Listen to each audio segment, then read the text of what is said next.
जो अश्वत्थामा था उसने क्या किया, उसने जो है दृष्टद्युम्न और जो है द्रौपदी के 5 पुत्रों का, तो जब वो शिविर से बाहर निकला उन द्रौपदी के 5 पुत्रों का सर काट करके, और जैसे ही वो पहुंचा दुर्योधन के पास में, दुर्योधन जो यहाँ पर ब्रह्म सरोवर के पास सन्निय सरोवर एक स्थान है जहाँ पर दुर्योधन जो है अर्थात अर्धचेत यानी कि मरा नहीं था, शरीर में कुछ प्राण बचे थे शेष। तो वहां पे जब पहुंचा तो बड़ा वो हर्षित था, बड़ा वो जो है उत्साहित था कि देखो आज मैंने जो है एक अपने पिता के जो हत्यारे हैं उसका तो वध किया ही किया, साथ ही साथ जो मेरे राजा, कौन, दुर्योधन, मेरे स्वामी दुर्योधन की जो इच्छा रहती थी, जो उनकी प्रसन्नता थी कि वे राजा बने, उनके भी जो वंशज है पांडव, उनके पुत्रों का भी मैंने जो है क्या कर दिया, हत्या कर दी, उनको मार दिया। अर्थात अब कोई संसार में ऐसा कोई व्यक्ति नहीं है जो क्या कर सके, जो मुझे राजा बनने से रोक सके, अर्थात मैं अब राजा बनूंगा। किस प्रकार से इतिहास की ये घटनाएं हमें बताती है कि लोगों के हृदय में जो है सम्मान की भावना किस प्रकार से, मान प्रतिष्ठा धन की ऐश्वर्य की जो भावना है वो किस प्रकार से जो है प्रबल होती है। और दुनिया का इतिहास है, ये कल का इतिहास है, कोई ज्यादा पुराना इतिहास नहीं है, केवल 5000 साल पहले इतिहास है कि लोगों ने अपने पद के लिए, सम्मान के लिए किस किस तरह की नीतियों का प्रयोग किया। तो जैसे ही अश्वत्थामा पहुंचता है उस स्थान पर जहां पर दुर्योधन पड़े हुए थे, और जाकर के उनको कहता है कि देखो दुर्योधन, आज मैंने वो कार्य कर दिया कि जो आप पूरे जीवन में नहीं कर सके। आप येन केन प्रकारेण सब कुछ लगा करके भी उस कार्य को नहीं कर सके, लेकिन आज मैंने उस कार्य को किया। मतलब मैंने आपके जो शत्रु थे पांडव, उनके समूल वंश का नाश कर दिया। अर्थात अब केवल और केवल आप ही राजा बनेंगे, आप ही राजा रहेंगे। और देखो मैं जो हूँ इस बात को केवल कह ही नहीं रहा हूँ, बल्कि आपको मैं स्पष्ट भी करा देना चाहता हूँ, आपको मैं दिखा भी देना चाहता हूँ। जैसे ही दुर्योधन ने क्या किया, अपने जो थाल था जिसमें वो सर सजा करके लाया था उस कपड़े को उतारा, और जो शीश थे वे हूबहू पांडवों के जैसे ही लग रहे थे, श्याम, जिस तरह से पांडवों के जो है 5 पांडव जो है उनके जैसे ही उनके पुत्र थे, बिल्कुल सेम डिक्टो कॉपी। तो जैसे दुर्योधन ने उस भीम का जो सर था, भीम के जो पुत्र का जो सर था, जो हुबहू क्या लग रहा था, भीम के जैसे ही लग रहा था, उस सर को जैसे ही दुर्योधन ने क्या किया, मतलब है लेकर के अपने हाथ में और ऐसे दबाना चाहा, तो बिल्कुल क्या हो गया, वो पिचक गया। पर इस तरह से अर्जुन का पुत्र का युधिष्ठिर, नकुल, सहदेव, उन सबके बालकों को जो है उसके हाथ से पिचक गया, क्योंकि बालों के वो सर थे। तो दुर्योधन ने कहा कि सच बताओ कि तुम ये कहां से लेकर के आए हो। अश्वत्थामा झूठ मत बोलो, सच्चाई बोलो कि ये कौन है, ये पांडव नहीं हो सकते, क्योंकि जिन पांडव में जो भीम बलशाली थे, भीम जो बलशाली थे, और भीम के शरीर को जो है इतना मजबूत था कि जब बड़ी बड़ी गदाओं के प्रहार से भी उसका जो है कुछ नहीं बिगड़ता था। वो बिल्कुल जो है ब्रज के समान जो भीम का शरीर है, उसका जो सर है उससे मैंने हजारों बार जो है गदाओं का प्रहार किया, तब तो उसको कुछ बिगड़ नहीं पाया। क्या मेरे हाथ से ही वो सर जो है कुचला जा सकता है या वो नष्ट हो सकता है? ऐसा संभव नहीं है, सच बताओ कौन है। तो ये हमारे जीवन में ये चीजें रहती हैं कि हम लोग ये मानते हैं कि भाई दुर्योधन जो है भीम ने मारा, नहीं, दुर्योधन को भीमसेन ने नहीं मारा था, आपकी जानकारी के लिए। क्यों? क्योंकि दुर्योधन के जीवन में एक श्राप था। दुर्योधन को श्राप मिला था कि जब तुम्हारे जीवन में सुख और दुख दोनों एक साथ प्रकट होंगे तो वो सुख दुख जो है तुम्हारी मृत्यु का कारण बनेंगे। तो ठीक जैसे ही अश्वत्थामा ने कहा कि मैं पांडवों के पुत्र का या पांडवों का सर लाया हूँ, उनकी मैंने हत्या कर दी है आपके शत्रुओं का, और साथ ही साथ मैंने अपने पिता के हत्यारे का भी जो है क्या ले लिया है, बदला ले लिया। अपने पिता के जो है मृत्यु का मैंने बदला ले लिया, प्रतिशोध ले लिया है, आपको घबराने की आवश्यकता नहीं है। तो इतना सुनकर के जो दुर्योधन था वो हर्षित हुआ पहले, और जैसे ही उसको लगा कि ये मेरे शत्रु पांडवों के जो है सर नहीं है, ये उनके छोटे निरीह शिशुओं के है जो सोए थे शिविर में, तो दुर्योधन को एकदम से धक्का लगा।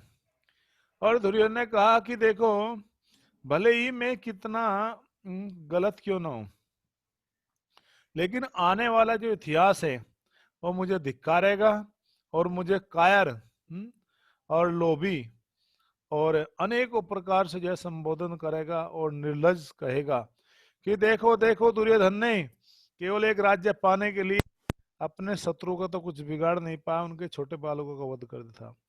तुमने जो है आज मेरे जो जीवन था उसको कलंकित कर दिया इतिहास के लिए, और इतिहास में मेरा नाम काले अक्षरों में लिखा जाएगा। इतना कहते ही दुर्योधन ने जो है अपने प्राण त्याग दिए। अब जब इस प्रकार से दुर्योधन मर गया तो अश्वत्थामा को भी थोड़ा सा पश्चाताप हुआ, लेकिन कहते हैं ना कि जिस व्यक्ति के जो है सर पे मृत्यु गूंज रही होती है उसको जो है कौन कैसे सकता है। जैसी दूसरी तरफ ये घटना पांडवों को पता लगी और पांडवों में भी अर्जुन को पता लगी, अर्जुन ने एक बार फिर से कहा कि हे कृष्ण आप मेरे सारथी बनिए, अभी युद्ध समाप्त नहीं हुआ है। अभी मुझे, क्योंकि द्रौपदी महारानी अपने पुत्रों के शव को गोद में लेकर के बहुत ही मतलब क्रंदन कर रही थी, रो रही थी, क्योंकि उसके पुत्र का कोई भी दोष नहीं था उस युद्ध में। तो अर्जुन ने कहा कि हे प्रभु अब मुझे इस हत्यारे को दंड देना पड़ेगा क्योंकि ये आताताई हो चुका है। और आताताई की जो व्याख्या है वो भगवत गीता के दूसरे अध्याय में प्रभुपाद जी बताते हैं कि कौन कौन आताताई होते हैं, किस तरह के आताताई होते हैं। और यदि बताते हैं कि यदि कोई व्यक्ति ऐसे आताताइयों का वध कर देता है तो कहते हैं कि ऐसे आताताइयों को मारने से कोई भी जो है क्या नहीं है, पाप नहीं लगता, यदि हम ऐसे आताताइयों का क्या कर देंगे, वध कर देंगे जिन्होंने जो है निरीह बालकों का क्या किया है, वध किया है। तो आताताइयों की अलग अलग बताया गया है किस प्रकार के आताताई होते हैं। नंबर एक वो व्यक्ति जो किसी घर में आग लगाता है, नंबर दो जो किसी की हत्या करता है, नंबर तीन किसी की पत्नी का अपहरण करता है, नंबर चार किसी को जहर दे करके मारता है, और नंबर पांच किसी के ऊपर घातक हथियार से प्रहार करता है। तो ऐसे लोगों को भगवत गीता में जो है भगवान ने जो है आताताइयों की संज्ञा दी है। तो यदि ऐसे आताताइयों का हम वध कर देते हैं तो ऐसे ताइयों का वध करने से कोई भी पाप नहीं लगता है। इसकी सरस्वती स्वयं भगवान ने भगवत गीता के दूसरे अध्याय में जो की है। तो यहाँ पर ये आताताई हो चुका है, भले ये ब्राह्मण कुल में क्यों ना जन्म लिया हो इसने। जो लोग कहते हैं कि ब्राह्मण कुल में जन्म लिया था तो जो है उसका वध नहीं होना चाहिए, ब्राह्मण पूजनीय है, तो ये लोग गलत कहते हैं। ब्राह्मण जो है जाति से नहीं होता है, ब्राह्मण जो है गुण या अवस्था से होता है। अगर कोई वास्तव में ब्राह्मण के गुण धारण करता है, भले ही उसका जन्म चांडाल कुल में क्यों ना लिया हुआ हो, तो वो भी पूजनीय है। शूद्र के न ये न नए, हे कृष्ण तत्वेत्ता से ही गुरु है। किसी का जन्म जो है उस कुल में हुआ है, सन्यासी है, ब्राह्मण है, वैश्य है, शूद्र है, इससे कोई फर्क नहीं पड़ता है। अगर वो व्यक्ति जो है क्या है, कृष्ण तत्वेत्ता है, कृष्ण को तत्व से जानता है, कृष्ण का शुद्ध भक्त है, तो वो जो है गुरु बनने का अधिकारी, गुरु बनने के लायक है। और बोलते हैं कि श्रवण कला सुराभरी, साधु निंदा सोई। यदि हम उच्च कुल में जन्म लेकर के किसी की हत्या करेंगे तो जो साधुजन है, जो अच्छे लोग हैं, मूर्ख लोग भले ही हमारी प्रशंसा करें, लेकिन जो साधु लोग होते हैं, जैसे कोई व्यक्ति सोने के बर्तन में शराब डाल के पीता है, ऐसे समझो। श्रवण कलश, जो सोने का, श्रवण मैंने सोना, कलश मैंने पात्र, सोने के बर्तन में सुरा भरी, सुरा यानी कि जो शराब है, जो अल्कोहल है, मदिरा है, उसको पीता है। साधु निंदा सोई, साधु जन फिर भी निंदा ही करेंगे। और मूर्ख लोग क्या कहेंगे, भौतिक जगत के, देखो भाई शौक देखो इस आदमी के, कैसे शौक है, दारू भी सोने के गिलास में पीता है भाई, कितना वीआईपी आदमी है। तो मूर्ख लोग उसको ऐसे जो है उसके क्या करेंगे, प्रशंसा करेंगे, उसकी अप्रिशिएट करेंगे। लेकिन जो साधुजन होंगे वो कहेंगे कि है तो शराब ही। तो इस प्रकार से जो है ये यहाँ पर पता लगता है कि भले ही ये ब्राह्मण कुल में जन्म क्यों ना हुआ हो, लेकिन यदि उसके जीवन में कोई गुण नहीं है ब्राह्मण के, तो वो सम्मान की योग्य नहीं है। तो भले ही द्रोणाचार्य का पुत्र था, कौन, अश्वत्थामा, लेकिन उसमें द्रोणाचार्य के गुण नहीं थे। क्यों नहीं थे, आगे पता लगा कौन से गुण नहीं थे। तो जब अर्जुन ने कहा कि हे प्रभु मैं इनका वध करना चाहता हूं, इस आताताई का, आप मेरे सहायता कीजिए, तो भगवान ने रथ हाँका और अर्जुन रथ पे चढ़े, और जिस दिशा में वो अश्वत्थामा भाग रहा था उसी दिशा में भगवान का जो रथ था, अर्जुन जिसके ऊपर खड़े थे, वो जो है वायु से भी तेज भागने लगा। तो वो भी अपने रथ से भाग रहा था, तो नहीं भाग पाया। फिर जो है उसने पैदल भागना चाहा, फिर उसको जो है भागते भागते पकड़ लिया। जैसे अर्जुन ने उसको पकड़ा, उससे पहले ही उसने जो है ब्रह्मास्त्र का जो है मंत्र पढ़ करके उसका अनुसंधान कर दिया। ब्रह्मास्त्र वो जो है अस्त्र है जो पूरे ब्रह्मांड को नष्ट कर सकता है।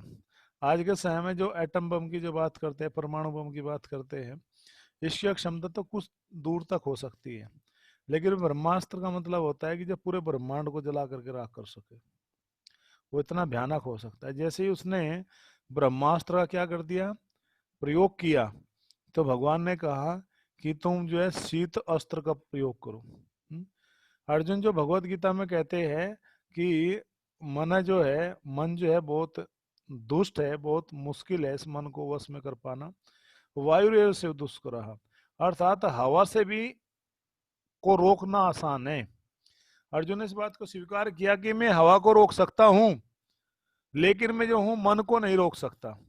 मन इतना बारीक है, इतना तेज है कि इसका अर्थ होता है कि अर्जुन के पास में ऐसे अस्त्र शस्त्र थे कि अर्जुन जो है हवा को रोक सकते थे।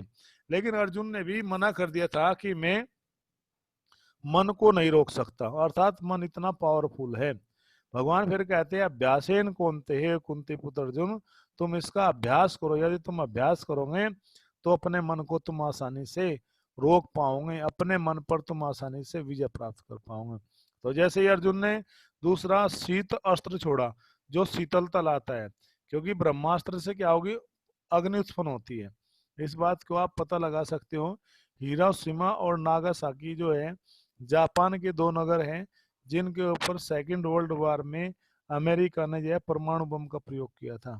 तो वहाँ आज भी जो बच्चे पैदा होते हैं वो पैरालाइज, वो अपंग होते हैं शरीर से, और बताते हैं कि समथिंग जब वो चलता है तो 5 लाख डिग्री सेंटीग्रेड जो सेल्सियस तापमान होता है उससे वो निकलता है। हम तो 50 डिग्री पे ही जो है खत्म हो जाएंगे, 50 से 60 के बीच में ही हमारा तो हैप्पी बर्थडे हो जाएगा, बच नहीं पाएंगे हम तो। लेकिन ये देखो कि 5 लाख डिग्री कितना तापमान होता होगा, अर्थात जो भी आप देख रहे हो ना सबका सब मेल्टेड हो जाएगा, सबका सब पिघल जाएगा, आपका मकान भी पिघल करके पानी जैसा हो जाएगा, सब कुछ खत्म हो जाएगा, कुछ भी नहीं बचेगा उसमें, इतना भयानक होता है। तो वो ब्रह्मास्त्र कितना भयानक होगा, जिस तरह से जब वो पूरा अग्नि वो फेंक उससे बरसने लगी, तो अर्जुन ने तभी शीत अस्त्र का जो है क्या किया, प्रयोग कर दिया। भगवान ने डांटते अस्थामा से कहा, मूर्ख, ये तुमने क्या कर दिया? तुम्हें पता कितना बड़ा जो है इससे हानि होने, इससे क्या होगा, इसका परिणाम जानते हो? इसको तुम मंत्र पढ़ करके इसको वापसी लो। और अश्वत्थामा ने कहा, नहीं नहीं भाई कृष्णा, मुझे नहीं पता इस चीज का, मैं तो चलाना जानता हूँ, मैं इसको कंट्रोल करना नहीं जानता। बोला क्यों? क्या तुम ब्राह्मण के पुत्र नहीं हो, द्रोणाचार्य के पुत्र हो? बोला हाँ पुत्र तो हूँ, लेकिन मैं बोला तुम ब्रह्मचारी नहीं हो? बोला नहीं, हम तो स्कूली टाइम में ऐसे रहे, गुरुकुल टाइम में, हम कोई ब्रह्मचारी नहीं थे, हम कोई पढ़ाई नहीं करते, हम तो बंक मार करके भाग जाते थे पिक्चर देखने के लिए। और जो है हमें कोई पढ़ाई नहीं की, हमें तो सारे उल्टे काम किए। बोले फिर ये मंत्र कहाँ से पता लगा तुम्हें? तो वहां पर अस्थामा कहता है कि एक बार अर्जुन को एक मंत्र जो है अनुसंधान करा रहे थे मेरे पिताजी द्रोणाचार्य जी, और अर्जुन से मेरी शत्रुता थी बचपन से ही। तो जब अर्जुन को उन्होंने मंत्र दिया तो मैं भी जिद जिद करने लगा कि मुझे भी मंत्र बताओ, मुझे मंत्र बताओ। तो मेरे मुंहों के वश, मेरे बातों में लाचार होकर के मेरे पिताजी ने केवल छोड़ने का मंत्र मुझे बताया, और मैं इसको रोक नहीं सकता, ये मेरे बस की बात नहीं है। तो भगवान ने कहा, देखो इस दुष्ट ने जो है पूरी दुनिया को मारने का क्या कर दिया है, इंतजाम कर दिया। तब जो जैसे मंत्र छोड़ा गया और मंत्र का अनुसंधान किया गया, तब जाकर के जो है क्या हो पाया, अर्जुन ने जो है किसी तरह से जो है उसको जो है क्या क्या कंट्रोल में करना चाहा। लेकिन तब तक जो है जो उत्तरा, अभिमन्यु की जो पत्नी उत्तरा है, वो उसके गर्भ में जो उनका बालक था, कौन थे वे? अभिमन्यु के जो पुत्र है कौन है? हरे कृष्णा। उनका नाम है परीक्षित महाराज, ठीक है ना? घबराइए मत, आज आप इसको आप स्पीकर नहीं ऑन कर पाएंगे आप। आज स्पीकर आपका बंद रहेगा। बार बार वो आज खत्म कर दिया है कि कुछ भक्त जो है वो डिस्टरबेंस हो रहा था भक्तों को, वो बेचारे बड़े ध्यान से सुनना चाहते थे, बीच बीच में कोई जो है कलाकारी करते रहते थे, तो आज वो बंद है। आज आपको सुनना पड़ेगा ध्यान से। आपका जब नंबर आएगा, जब मैं ऑन करूंगा अपने पास से ही। हरे कृष्णा। तो ये पावर हमने अपने पास रख लिया आज से। हरे कृष्णा। तो तभी जो है जब ये बात भगवान ने देखा कि इस मूर्ख ने तो जो उत्तरी सॉरी उत्तरा जी जो है अभिमन्यु की जो पत्नी है, और उनके तरफ जो है मतलब उनका नाम लेकर के, उनके पुत्र का नाम लेकर के, जिस बालक ने अभी जन्म भी नहीं लिया, नवजात शिशु ने जन्म भी नहीं हुआ इसका, वो माता गर्भ में ही है, उसको मारने की प्लान कर लिया। अर्थात कितना दुष्ट है इसने कि पांडवों के पांचों पुत्र तो मार ही दिए, द्रौपदी महारानी के 5 पुत्र तो मारे ही, साथ साथ इसने क्या कर दिया कि जो उत्तरा के जो पुत्र है उनको भी मारने का पूरा क्या कर दिया, पूरा प्लान बना रखा है। अर्थात ये जो है बिल्कुल पूरी तरह से पागल हो चुका है। अर्थात ये व्यक्ति जो है अब जो है जीवित यदि हो रहा तो बहुत ही गलत होगा। तो किसी तरह से भगवान जब सिर में लौटे और उत्तरा महारानी जो है उसको पकड़ करके लेकर के आए, जो है अर्जुन ने उसको पकड़ लिया, उसको बांध करके लेकर आए शिविर में। तो वहां पर सभी पांडव लोग थे। तो जैसे ही पांडव लोग थे तो भगवान अर्जुन से कह रहे थे, कह रहे थे कि अब तुम्हारी इच्छा है, तुम क्या करना चाहो। भीम कह रहा था इसको मार दो। युधिष्ठिर महाराज मौन थे। और तभी द्रौपदी महारानी कहती है कि मुच्यताम मुच्यताम, इसको छोड़ दो, तुम क्या कर रहे हो अर्जुन है? क्या तुम्हें नहीं पता ये तुम्हारे गुरु का पुत्र है? उसी गुरु का पुत्र है जिसने तुम्हें रात में जाग जाग करके क्या किया है, विद्या सिखाई है। और वो विद्या सिखाई है कि जिसके समान, तुम्हारे समान संसार में कोई धनुधर नहीं है। तुम्हारी इच्छा थी कि मैं महान धनुधर बनूं, महान योद्धा बनूं। देखो इनके पिता ने जो है बिना किसी भेदभाव के तुम्हें वो विद्या दी है, वो शिक्षा दी है। ठीक है, ये पुत्र जो है उनका मूर्ख है, दुष्ट है, लेकिन फिर भी तुम इसको क्या कर दो, त्याग दो, छोड़ दो इसको, इसकी हत्या मत करो, क्योंकि ब्राह्मण का पुत्र है। तो दुनिया में ऐसी कोई स्त्री नहीं हो आज तक है, चाहे कोई भी स्त्री कितनी सुंदर क्यों ना हो, गुणवान क्यों ना हो, शीलवान क्यों ना हो, चरित्रवान क्यों ना है, कितनी बुद्धिमान क्यों ना हो, ये सब गुण होने के पश्चात भी, सारे गुण द्रौपदी महारानी के अंदर थे, लेकिन फिर भी उनके हृदय में एक विशेष गुण था जो दुनिया के इतिहास में आज तक दूसरी किसी स्त्री में नहीं पाया गया।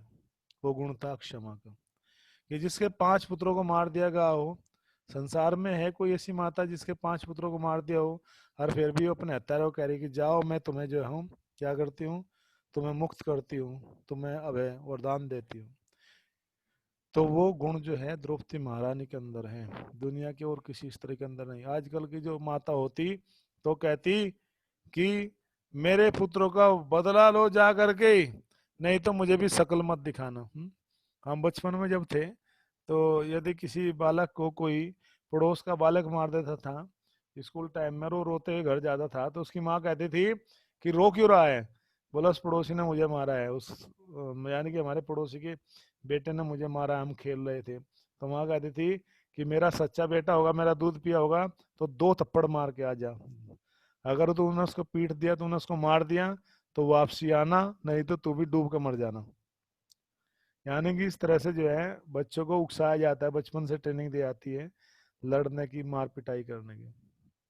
लेकिन द्रौपदी महारानी जो चाहती तो एक ही सारे पे जो है उसका वध किया जा सकता था, फिर भी उसको जो है क्या करते, छोड़ दिया। और कहती है क्योंकि मैं इसलिए कह रही हूं कि जिस राज्य में कोई ब्राह्मण की पत्नी क्रंदन करती है, विलाप करती है और उसके पुत्र के मारे जाने पर, तो उस राजा का जो सारा साम्राज्य होता है वो सबका सब नष्ट हो जाता है, सबका सब जो है समाप्त हो जाता है। दुनिया में ऐसा कुछ बचता नहीं उस व्यक्ति के लिए जो है यदि किसी राज्य में किसी ब्राह्मण की पत्नी रोती है। और क्यों मैं दया कर रही हूँ, क्योंकि कृपी के जो पति है अर्थात द्रोणाचार्य, इसके जो पिता है वो पहले ही मारे जा चुके हैं, तो ये अपनी माता का एकमात्र पुत्र है जिसके सहारे वो जीवित रह सकती है संसार में। इसलिए तुम इसको क्या कर दो, छोड़ दो। भीम कह रहा था कि नहीं मारो, अर्जुन तुम नहीं मारोगे तो मैं इसको मारूंगा। अब अर्जुन असमंजस में पड़ गया कि मैं करूं तो करूं क्या करूं। दूसरी तरफ भगवान जो है मुस्कुरा रहे थे खड़े होकर के। तो अर्जुन जो है पूछने लगा, हे प्रभु आप ही मुझे सजेस्ट करो, आप ही मुझे बताइए मुझे क्या करना चाहिए। मेरी समझ में ये नहीं आ रहा है कि मुझे इसकी हत्या करनी चाहिए, इसको छोड़ देना चाहिए। तब भगवान कहते हैं कि हे अर्जुन, जो सम्मानित व्यक्ति होता है वहां पर अश्वत्थामा को द्विज कह करके संबोधित किया गया। द्विज, द्विज का अर्थ होता है जिसके 2 जन्म होते हैं और द्विज माने ब्राह्मण भी होते हैं। 2 जन्म होते हैं। एक जन्म कौन सा होता है, माता गर्भ से होता है जो सबका जन्म होता है। दूसरा जन्म जो है जो गुरु से होता है, जो दीक्षा लेता है गुरु, जिसका संस्कार होता है, उसको द्विज कहा गया है। अर्थात ये द्विज बंधु है, द्विज बंधु शब्द का प्रयोग किया गया वहां पर। तो ये जो बातें हैं ये सुनकर के जैसे ही समझ में आया किसकी, अर्जुन की, तो अर्जुन ने क्या किया कि उसका जो कुंडल थे वे निकाल लिए और उसके जो केस थे उनको काट दिया, आधे केस काट दिए उसके। और उसके मस्तक में एक मणि थी, जन्म से ही अश्वत्थामा के पास एक मणि थी, और उस मणि के कारण उसका जो चेहरा था हमेशा तेज से चमकता रहता था। कभी उसको भूख, प्यास, थकान ये चीजें कभी महसूस नहीं होती थी। वो हमेशा अपने आप को एवर फ्रेश, हमेशा जो है तरोताजा मानता था। कौन, अश्वत्थामा। तो जब ये देखा अर्जुन ने, उसके जैसे ही उसके वो मणि निकालने लगे तो और चिल्लाने लगा कि मुझे छोड़ दो, मुझे छोड़ दो, ये मणि मत निकालो, भले ही मेरी हत्या कर दो लेकिन इनके बिना मैं जीवित नहीं रह सकता। क्यों, क्योंकि यही मेरा जीवन है, मैं इसके बिना जीवित नहीं रह सकता। मुझे मुझे मार दो, कुछ भी कर दो, लेकिन ये मणि मुझसे मत छीनो। लेकिन अर्जुन ने क्या किया, चाकू उठा, चाकू से पूरा यहाँ से उसका मस्तक चीर करके उस मणि को निकाल लिया और उसको जो है दोनों हाथ उसके बांध करके सिर से धक्का दे दिया, सिर से अपने धक्का दे करके बाहर फेंक दिया।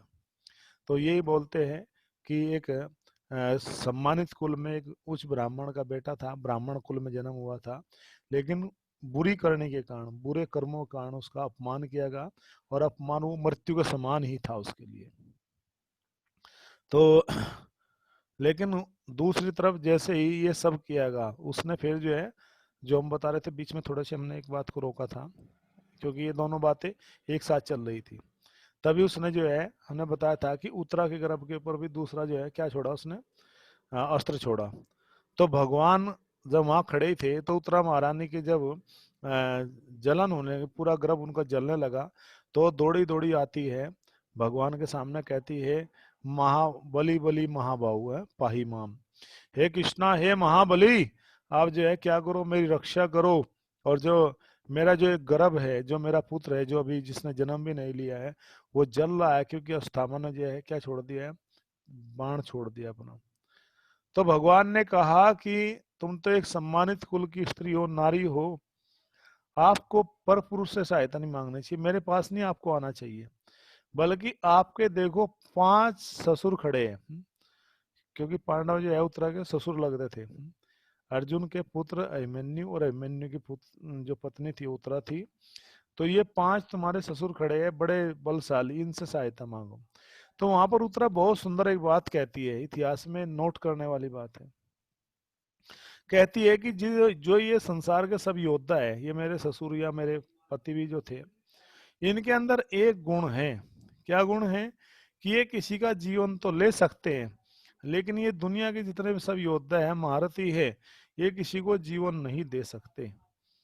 दुनिया में अगर जीवन दे सकते हो या किसी का जीवन ले सकते हो तो केवल आप हो। राखे कृष्णा मारे की और मारे कृष्णा राखी की।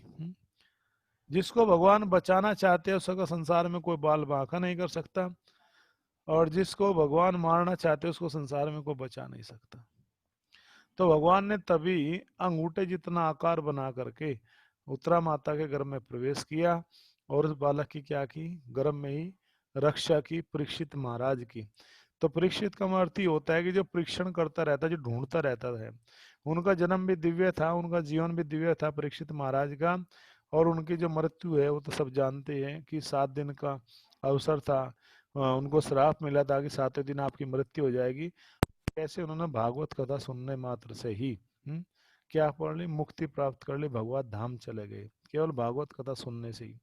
तो यदि हम भी इस भागवत कथा को, इस भगवान की कथा को पूरे मनोवेग के साथ में, पूरे मन लगा करके, बड़े ध्यान से और प्रेम से और इन जीवन में उतारते हुए इन घटनाओं को सुनेंगे, इस कथा को यदि अपने जीवन में अपनाएंगे, इसको वास्तव में प्रैक्टिकली लेंगे, तो निश्चित रूप से हमारी भी जो है क्या, भक्ति तो बढ़ेगी ही, बल्कि हमें भी कृष्ण प्रेम का आस्वादन मिलेगा। तो इस प्रकार से ये जैसे ही भगवान ने प्रवेश किया, जो है क्या किया, उत्तरा की क्या की, रक्षा की। अब ये उत्तरा की रक्षा की, उसे गर्भ की रक्षा की, उसके बालक की रक्षा की। तो दुनिया में ऐसा कोई महारथी नहीं है संसार में जो इस प्रकार से किसी का जीवन बचा सके। जीवन तो ले सकते हैं लेकिन जीवन बचा नहीं सकते। ऐसे केवल प्रभु ही है, ऐसे भगवान ही हैं जो सबका जीवन क्या कर सकते हैं, बचा सकते हैं। और ये इतिहास में ऐसा उदाहरण है जो है द्रौपदी महारानी के पुत्रों का और उत्तरा महारानी के गर्भ का, कि भगवान ने उस कार्य को किया कि दुनिया में कोई उसकी तुलना नहीं कर सकता। अब हम यहाँ जो है 1 मिनट के लिए रुकेंगे, क्योंकि हमारी ये पहली मीटिंग क्या हो रही है, पूरी हो रही है। हम जैसे ही सेकंड मीटिंग में हम प्रवेश करेंगे अभी, और जो है कोई भी जाना मत, ठीक है। और दूसरा हमने बताया था, कुछ भक्त जो लोग नए आए हैं उनसे प्रार्थना है कि अपना नाम, जो 8 दिन से सुन रहे हैं, 8 दिन से लगे हैं, कथा में आने लगे हैं, वो अपना नाम, अपनी सिटी का नाम हमें मैसेज करेंगे, व्हाट्सएप करेंगे। तो ये घटना हमें बताती है कि इस प्रकार से भगवान जो है अपने भक्तों की